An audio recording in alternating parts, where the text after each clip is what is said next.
Welcome to only IAS. आज है 3 अगस्त 2020। तो आइए देख लेते हैं आज के करंट अफेयर्स एमसीक्यूज। देखते हैं अपना पहला क्वेश्चन। जो पहला क्वेश्चन है वो इंडस्ट्रियल डिस्प्यूट एक्ट ऑफ 1947 के बारे में है। ये कई बार कई कारणों से न्यूज़ में रहता है।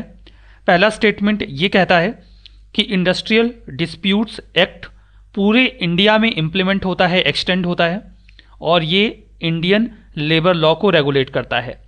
दूसरा स्टेटमेंट ये कहता है कि जो लॉ होता है इस एक्ट का ये केवल ऑर्गेनाइज्ड सेक्टर में इम्प्लीमेंट होता है। तो बताइए कौन सा स्टेटमेंट यहाँ पर करेक्ट है, कौन सा इनकरेक्ट है। अगर न्यूज़ में आपने इसे पढ़ा होगा तो आप अपना जवाब सहजता से ढूंढ सकते हैं। अगर आपने अपना जवाब सोच लिया हो तो देखिए पहला स्टेटमेंट तो सही लग रहा है, दूसरे में ये शब्द ओनली आया हुआ है जो आपको कंफ्यूज कर सकता है कि क्या ये लॉ केवल ऑर्गेनाइज्ड सेक्टर में ही लगेगा। लेकिन अगर आप थोड़ा सा कॉमन सेंस लगाएंगे तो जो ज़्यादातर लॉज या रेगुलेशंस हैं वो ऑर्गेनाइज्ड सेक्टर के लिए ही होते हैं, अनऑर्गेनाइज सेक्टर को काफ़ी छूट दी जाती है। तो इस लिहाज से दो के दोनों ही स्टेटमेंट यहाँ पर करेक्ट हैं। अब ये न्यूज़ में किस लिए रहा, एक तो देखिए कुछ समय पहले न्यूज़ आई थी कि जो बैंकिंग इंडस्ट्री है उसे पब्लिक यूटिलिटी सर्विस डिक्लेयर कर दिया गया है सरकार के द्वारा इंडस्ट्रियल डिस्प्यूट एक्ट के तहत because of covid. Corona virus जो डिसीज़ फैली हुई है उसी की वजह से इसे इस एक्ट के तहत पब्लिक यूटिलिटी सर्विस डिक्लेयर किया गया।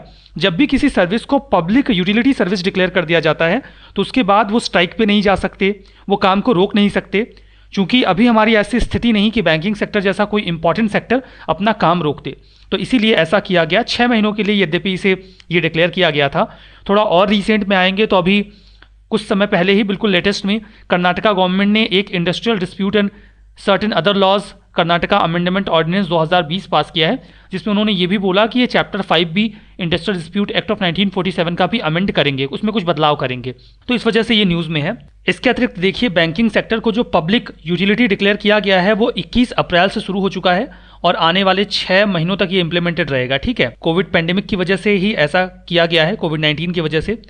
अगर इसे किसी भी जो मेन ऑब्जेक्टिव है इस कानून का वो यही है कि पीसफुल वर्क कल्चर मेंटेन रहे और जो लॉ है वो अच्छी तरीके से ऑर्गेनाइज सेक्टर में इम्प्लीमेंट हो। जो अगला प्रश्न है वो लाइफास के बारे में है। ये एक प्रकार का कोविड रिस्क असेसमेंट प्रोफाइल है। इसे किस इनिशिएटिव के तहत डेवलप किया जा रहा है ये प्रश्न आपसे पूछा गया है। आपके पास विकल्प हैं पीएम ई विद्या, कवच, करुण्या हेल्थ स्कीम या फिर आयुष्मान भारत।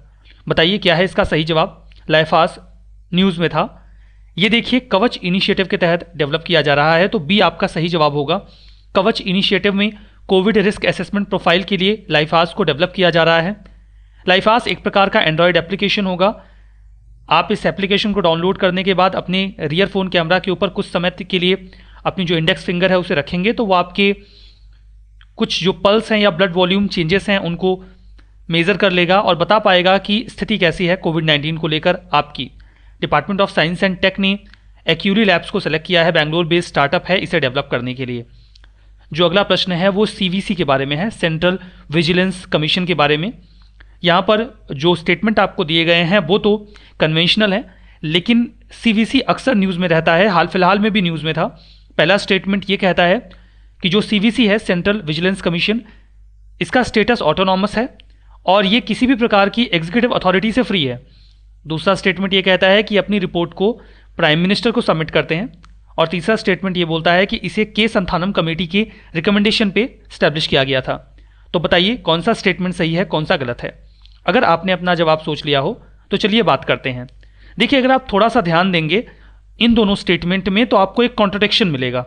कॉन्ट्रडिक्शन क्या मिलेगा वो ये है कि पहला तो ये कहा जा रहा है कि ये एग्जीक्यूटिव अथॉरिटी के कंट्रोल से बाहर है और दूसरे स्टेटमेंट में ये कहा जा रहा है कि अपनी रिपोर्ट प्राइम मिनिस्टर को सौंपते हैं जो कि एग्जीक्यूटिव के हेड हैं। इससे तो ये साफ हो गया कि दो में से एक ही स्टेटमेंट सही हो सकता है, या तो ये वाला सही होगा या ये वाला सही होगा। अब देखिए सीवीसी की अगर आपको बेसिक जानकारी है, थोड़ा बहुत भी आपको आइडिया है, तो आपको पता है कि ये करप्शन को रोकने के लिए काम करते हैं और करप्शन को रोकने के लिए अगर कोई बॉडी वर्क कर रही है तो ऑब्वियस सी बात है कि ये एग्जीक्यूटिव अथॉरिटी से तो फ्री होगी, नहीं तो ये काम कैसे कर पाएगी ना इंडिपेंडेंट होके। तो ये सही हो जाएगा। और अगर ये सही हुआ तो आप समझिए कि जो दूसरा वाला है ये अपने आप ही गलत हो जाएगा। अब देखिए एलिमिनेशन कैसे वर्क करेगा। एलिमिनेशन ऐसे वर्क करेगा कि हमें ये श्योर हो गया कि दूसरा गलत है, दो जहाँ पे भी ये काट दीजिए, ये कट गया, ये कट गया, ये कट गया, आपका जवाब निकल के आ गया 1 and 3 ओनली। तो कई बार आप थोड़ा सा कॉमन सेंस इस्तेमाल करते हैं और थोड़ा सा एलिमिनेशन, और आपका जवाब अपने आप ही आपके सामने आ जाता है। तो आपका पहला और तीसरा स्टेटमेंट, अब आपको नहीं भी पता है ना कि के संथनम कमेटी की रिकमेंडेशन पे आया था या नहीं आया था, तब भी आपका जवाब ओके हो गया, क्योंकि इसकी तो आवश्यकता ही नहीं पड़ी, हमारा तो इन दोनों में ही काम बन गया। और कई बार ऐसे प्रश्न होते हैं जो एलिमिनेशन से निकल जाते हैं। तो दूसरा स्टेटमेंट इसीलिए गलत है क्योंकि ये अपनी रिपोर्ट प्रेसिडेंट को सौंपते हैं, ना कि प्राइम मिनिस्टर को। अब देखिए, ये न्यूज़ में इसलिए था, मीडिया में इसलिए था, बिकॉज हाल फिलहाल में ये रिपोर्ट किया गया कि जो department of Jammu and Kashmir हैं, उनको सेंट्रल विजिलेंस कमीशन ने बार बार ये डायरेक्टिव दिया और ये कहा कि आप सेंसिटिव और नॉन सेंसिटिव पोस्ट में जो ऑफिशियल्स हैं उनको शफल करिए, उनका जो काम है रोटेशन पे चेंज करते रहिए ताकि करप्ट प्रैक्टिसेस रुकें। लेकिन वो इस पर ध्यान नहीं दे रहे हैं, that's why it was in news. CVC एक एपेक्स विजिलेंस इंस्टीट्यूट है जिसे पहले तो एग्जीक्यूटिव रेजोल्यूशन के तहत बनाया गया था, बाद में 2003 में इसे स्टैच्यूटरी स्टेटस दे दिया गया, 1964 में इसे एग्जीक्यूटिव एक्शन के तहत तैयार किया गया था और रिकमेंडेशन संथानम कमेटी की थी, जिन्हें करप्शन को कम करने के लिए या उस पर रिकमेंडेशन के लिए बनाया गया था। ऑटोनॉमस बॉडी है, एग्जीक्यूटिव अथॉरिटी से फ्री है। कंपोजिशन में एक विजिलेंस कमिश्नर होते हैं, 2 और कमिश्नर्स होते हैं। अपॉइंटमेंट प्रेसिडेंट ऑफ इंडिया के द्वारा किया जाता है, लेकिन रिकमेंडेशन एक कमेटी की होती है जिसमें पीएम, यूनियन होम मिनिस्टर और लीडर ऑफ अपोजिशन होते हैं। अगर लीडर ऑफ अपोजिशन नहीं है, क्योंकि उसके लिए 10% मिनिमम सीट्स रिक्वायर्ड होती हैं, तो जो भी सिंगल लार्जेस्ट अपोजिशन पार्टी का लीडर है, टेन्योर 4 साल या फिर 65 साल, जो भी पहले कंप्लीट हो जाए। रिमूवल केवल प्रेसिडेंट के ऑर्डर पर ही हो सकता है, वो भी प्रूव्ड मिसबिहेवियर या इनकैपेसिटी के बेसिस पे। जो अगला प्रश्न है वो एक फेस्टिवल के बारे में है। इस फेस्टिवल को केरला में मदर ऑफ ऑल फेस्टिवल कहा जाता है, ये न्यूज़ में भी था। बताइए हम किसकी बात कर रहे हैं? चित्रई, थिरुविजा फेस्टिवल, ओनम फेस्टिवल, थ्रिसुर पूरम फेस्टिवल या फिर उगाड़ी फेस्टिवल? क्या है सही जवाब बताइए। ये आर्ट एंड कल्चर का पार्ट है, आपको पता होना चाहिए स्पेसिफिकली अगर ये न्यूज़ में है तो। सही जवाब सी है, थ्रिसुर पूरम फेस्टिवल की हम बात कर रहे हैं। न्यूज़ में इसलिए था बिकॉज इसका जो सेलिब्रेशन है वो कैंसिल कर दिया गया बिकॉज ऑफ कोविड-19। काफ़ी ग्रैंड सेलिब्रेशन इसका होता है केरला में, मदर ऑफ ऑल फेस्टिवल कहा जाता है। पूरम स्टार के साथ जब मून राइज होता है तभी इसे वहाँ पे लोग सेलिब्रेट करते हैं। एलिफेंट्स को डेकोरेट किया जाता है, बहुत सारा फायरवर्क होता है और म्यूजिकल परफॉर्मेंस भी होते हैं। 250 आर्टिस्ट जो होते हैं वो एक स्पेशल इंस्ट्रूमेंट प्ले करते हैं जिसे चेंदा कहा जाता है। वो इस प्रकार का इंस्ट्रूमेंट होता है जो आपके सामने इमेज में है। जो अगला प्रश्न है वो लॉर्ड बासवन्ना के बारे में है। ये कई बार न्यूज़ में रहे हैं, आर्ट एंड कल्चर का पार्ट है तो आपको पता भी होना चाहिए। एक तो अभी कुछ समय पहले इनकी बर्थ एनिवर्सरी सेलिब्रेट की गई। अपार्ट फ्रॉम दैट जो हमारी फाइनेंस मिनिस्टर थी उन्होंने अपनी बजट स्पीच में भी इनका नाम लिया था। इस लिहाज से आपको पता होना चाहिए, क्वेश्चंस आपके सामने आ सकते हैं। पहला स्टेटमेंट तो ये है कि ये एक सोशल रिफॉर्मर थे कालाचुरी डायनेस्टी के रेन में समय में। दूसरा स्टेटमेंट ये है कि इन्होंने इष्टलिंगा नेकलेस की शुरुआत की थी जिसमें लोग शिवलिंग की इमेज को पहनते हैं बिना किसी कास्ट डिस्क्रिमिनेशन के। तो बताइए कौन सा स्टेटमेंट यहाँ पर सही है, कौन सा गलत है। अगर आपने अपना जवाब सोच लिया हो तो दो के दोनों ही स्टेटमेंट यहाँ पर करेक्ट हैं, सही हैं। कुछ समय पहले बासवन्ना जयंती सेलिब्रेट की गई और हमारे फाइनेंस मिनिस्टर ने अपनी बजट स्पीच में भी इन्हें मेंशन किया। बासवन्ना की हम बात करें तो ये 12th सेंचुरी स्टेट्समैन थे, फिलोसोफर थे, पोएट थे और एक लिंगायत सेंट भी थे जो कि भक्ति मूवमेंट के समय में ये काफ़ी अच्छा काम करते हैं। ये कल्याणी के जो चालुक्य थे और कालाचुरी जो डायनेस्टी थी दोनों के ही समय में थे, दोनों के ही समय में ये काफ़ी फ्लरिश किए। इन्हें भक्ति भंडारी के नाम से भी जाना जाता था। ये कुछ पोएट्री लिखा करते थे सोशल अवेयरनेस के लिए जिन्हें वचना कहा जाता था। इन्होंने जेंडर और सोशल डिस्क्रिमिनेशन, सुपरस्टिशन और रिचुअल्स को रिजेक्ट किया लेकिन इष्टलिंगा नेकलेस की शुरुआत की। बासवन्ना के जो कुछ लिटरेरी वर्क्स हैं वो हैं वचन साहित्य, या फिर ये मतलब वचन साहित्य जो है वो कन्नड़ लैंग्वेज में लिखा गया है। जो अगला प्रश्न है वो जोयकाली मातार टेम्पल के बारे में है। न्यूज़ में देखा गया, कहाँ पर है आपसे पूछा जा रहा है। Nepal, Vietnam, Bangladesh, Myanmar. अब इससे ये तो साफ हो गया कि इंडिया में नहीं है, इंडिया के बाहर ही कहीं है। तो बताइए, न्यूज़ में अगर आपने पढ़ा होगा तो जवाब भी सोच ही लिया होगा। ये जो टेम्पल है ये बांग्लादेश में है। इसके रिकंस्ट्रक्शन के लिए अभी इंडियन गवर्नमेंट ने कुछ फंडिंग करी है। ये लगभग 300 साल पुराना एक टेम्पल है जिसे 18th सेंचुरी के आसपास बिल्ड किया गया था श्री दयाराम रॉय के द्वारा। इन्फ्लुएंशियल दीवान हुआ करते थे जो क्वीन बहानी थी नातौर की, उनके अंडर में। और ये दिखपतिया रॉयल फैमिली के फाउंडर भी थे जो एक प्रकार के फ्यूडल लॉर्ड्स हुआ करते थे या फिर ज़मींदार हुआ करते थे। गवर्नमेंट ऑफ इंडिया ने असिस्टेंस दिया है इस हिस्टोरिक टेम्पल के रिकंस्ट्रक्शन के लिए। जो अगला प्रश्न है वो solar energy corporation of India के बारे में है। हाल फिलहाल में न्यूज़ में देखा गया। पहला स्टेटमेंट ये कहता है कि ये एकमात्र सेंट्रल पब्लिक सेक्टर अंडरटेकिंग है जो कि सोलर एनर्जी सेक्टर को डेडिकेटेड है। दूसरा स्टेटमेंट ये कहता है कि इस कंपनी का जो मैंडेट है वो ये है, मतलब अभी जो इसका मैंडेट है वो हर प्रकार के रिन्यूएबल एनर्जी के डोमेन को कवर करता है। तो बताइए कौन सा स्टेटमेंट यहाँ पर सही है, कौन सा गलत है। अगर आपने अपना जवाब सोच लिया हो तो दो के दोनों ही स्टेटमेंट यहाँ पर जो हैं सोलर एनर्जी कॉर्पोरेशन के बारे में वो सही बताए गए हैं। न्यूज़ में इसलिए था क्योंकि सोलर एनर्जी कॉर्पोरेशन ने अभी विंड ऑक्शंस 3 विंड ऑक्शंस निकाले थे विंड एनर्जी के फील्ड में, जिसको एक कंपनी ने एक्वायर किया। तो खैर वो तो इंपॉर्टेंट नहीं है, इस कॉर्पोरेशन के बारे में जो बातें हैं वो इंपॉर्टेंट हैं। ये ministry of new and renewable energy के अंडर में काम करती है। नेशनल सोलर मिशन की इम्प्लीमेंटेशन की जिम्मेदारी है वो भी इन्हीं के ऊपर है। ठीक है, जो अगला प्रश्न है वो पोर्ट लुइस के बारे में है।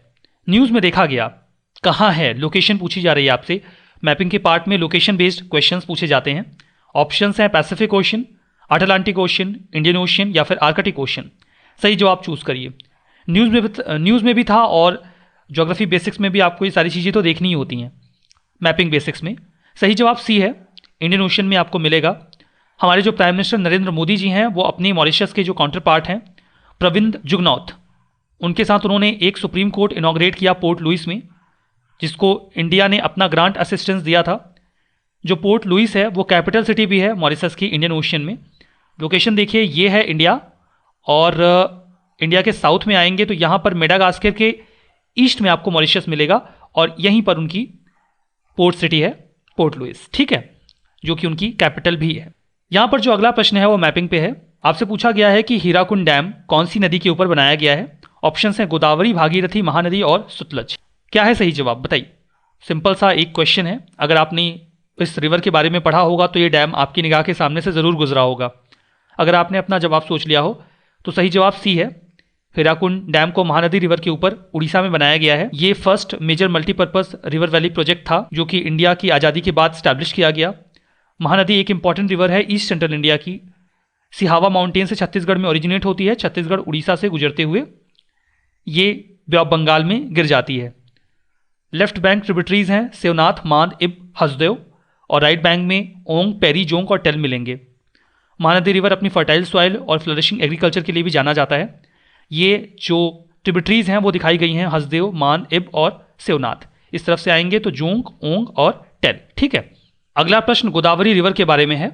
पहला स्टेटमेंट ये कहता है कि इसका सोर्स त्र्यंबकेश्वर महाराष्ट्र में है। दूसरा स्टेटमेंट ये कहता है कि मंजरा इसकी most important left bank tributary है जो कि गोदावरी नदी को निजाम सागर के पास करने के बाद, मतलब गुजरने के बाद वहाँ मिल जाती है।